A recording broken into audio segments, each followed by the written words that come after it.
In every home, behind the forgotten doors and beneath the thick layers of dust, objects from another time quietly wait. They are the silent witnesses to history, the voiceless keepers of memories long lost and secrets long buried. Sometimes, if you listen closely enough, you'll hear them whisper. This is the story of one such relic, a music box, delicate and intricate in design, whose haunting melody would go on to reveal a tragedy that time itself had almost succeeded in erasing. But nothing stays buried forever. It began in the most unassuming of places, an old Victorian house on the outskirts of town, long since emptied of its inhabitants and left to decay. Its windows were clouded with grime, its floorboards warped and creaking, and its walls thick with ivy and forgotten memories. When a local estate company was contracted to clear the house for demolition, workers expected nothing more than moth-eaten curtains and broken furniture. But what they found was something else entirely. Hidden beneath a tattered quilt in the attic, resting atop a crumbling cedar trunk, was a small, dust-covered music box. Its wood was aged but beautifully carved, roses entwined with delicate vines, surrounding a pair of initials, EW. It might have been discarded without a second glance, if not for what happened when one of the workers, a man named Paul Morris, wound its tiny brass key and lifted the lid.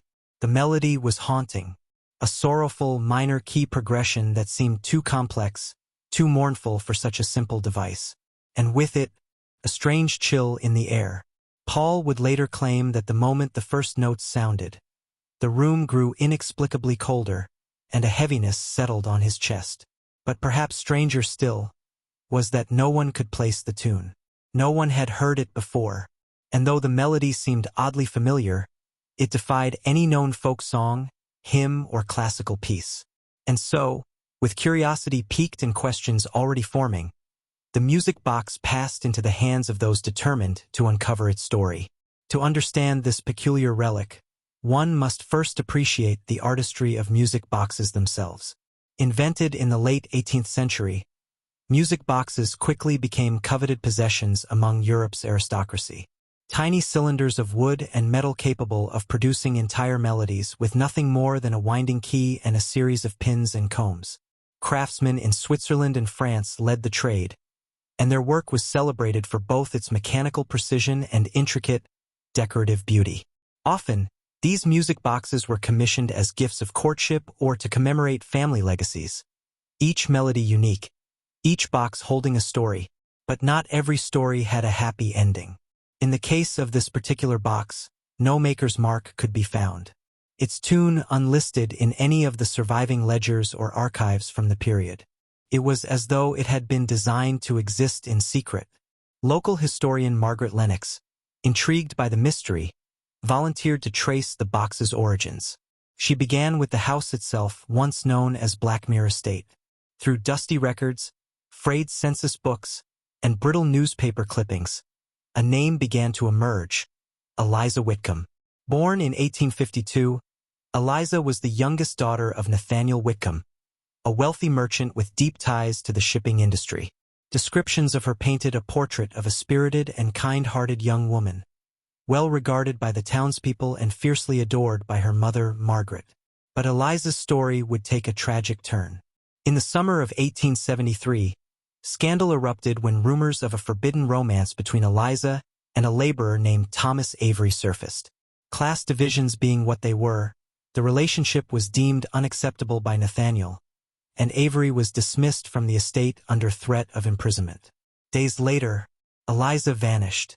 The official story spoke of a young woman overcome with melancholy, who had run away to escape her family's oppressive rule. But those who knew her best insisted she would never leave without a word. And then, Blackmere Estate began to change. Windows were shuttered, and the once vibrant gardens left to rot. Nathaniel Whitcomb was rarely seen again. By winter of that year, both he and Margaret were dead, one from illness, the other, it was said, from heartbreak. The house passed from owner to owner, each describing odd occurrences. Strange noises at night, cold drafts in closed rooms, and always, the sound of a distant, sorrowful tune. Could this be the melody trapped within the music box? To find out, Lennox enlisted the help of folklorist David Crossley, who specialized in Victorian-era ballads. Together, they cross-referenced hundreds of traditional songs, hymns, and compositions. The melody, however, matched none of them. Then a breakthrough.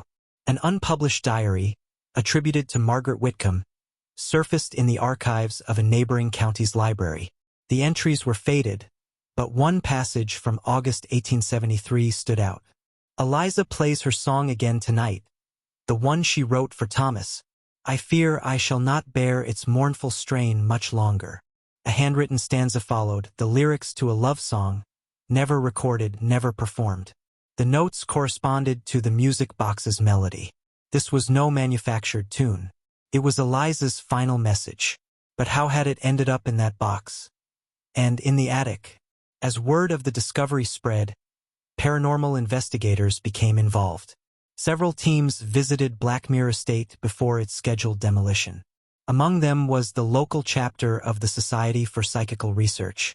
Their equipment, EMF detectors, infrared cameras, and EVP recorders, captured anomalies on multiple occasions. One recording, taken at precisely midnight on September 3rd, featured what experts described as a faint, feminine voice, humming the music box's melody. Temperature drops of up to 12 degrees Fahrenheit were documented in the attic where the box was found. Shadows moved in rooms without light sources. However, it was personal experiences that left the strongest impressions. Investigators described overwhelming feelings of sorrow. Some were brought to tears. Others reported vivid dreams of a young woman in Victorian dress, seated by a window, holding a small wooden box. Was it grief or guilt that had tethered Eliza's spirit to this world?